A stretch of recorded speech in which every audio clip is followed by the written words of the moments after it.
Hello friends, welcome to my channel. இன்னைக்கு நம்ம பாலக் சப்பாத்தி எப்படி செய்யறதுன்னு பார்க்கலாம். நல்ல சத்துள்ள ஹெல்தியான சப்பாத்தி எப்படி செய்யறதுன்னு பார்க்கலாம். நான் ஒரு கட்டு பாலக் எடுத்துக்கிறேன். அதை இலையா கிள்ளி வச்சிருக்கிறேன். இதை நல்லா நான் வாஷ் பண்ணி ஒரு அரை டம்ளர் தண்ணி விட்டு இதை வேக வைக்க போறேன். இப்போ பாருங்க, ஒரு 2-3 நிமிஷம் இதை நான் வேக வச்சிருக்கிறேன். இப்போ இதை நம்ம நல்லா கையில் ஸ்மாஷ் பண்ணிக்கலாம். பாருங்கள் இப்படி. இப்போது ஒரு கப்பு மாவில் நம்ம இதை சேர்க்க போகிறோம். கொஞ்சம் மிக்ஸ் பண்ணி விட்டு உப்பு தேவையான அளவு போட்டுக்கோங்க. அப்புறம் ஓமம் 1/2 டீஸ்பூன் சேர்த்துக்கோங்க. மல்லித்தூள் 1 டீஸ்பூன், மஞ்சள் தூள் 1/4 டீஸ்பூன், மிளகாய் தூள் 1/2 டீஸ்பூன், ஆம்ச்சூர் பவுடர் 1/2 டீஸ்பூன். இதெல்லாம் சேர்த்து நல்லா மிக்ஸ் பண்ணிக்கலாம்.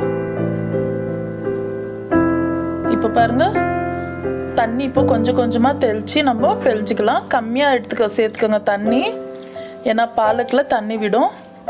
இப்போ நம்ம கொஞ்சோண்டு எண்ணெய் 1/2 டீஸ்பூன் எண்ணெய் போட்டு பிழிஞ்சு வச்சுருக்குறோம். இதை ஒரு 1/4 மணி நேரம் ஊறட்டும். இப்போ பாருங்கள், ஊறிடுச்சு 1/4 மணி நேரம்.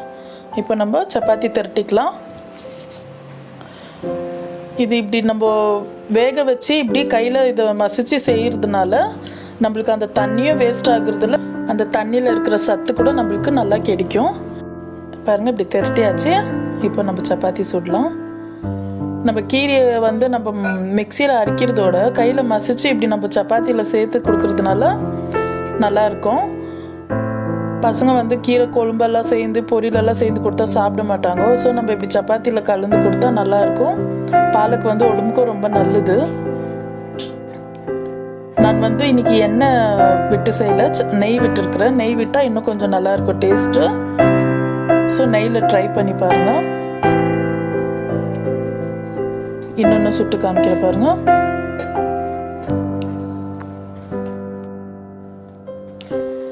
நம்ம நெய் தான் சேர்க்கணும்னு இல்லை, எண்ணெய் கூட சேர்த்துக்கலாம். அப்படி எண்ணெய் இல்லை, சுக்கா கூட சப்பாத்தி இது நம்ம சேர்ந்து சாப்பிடலாம்.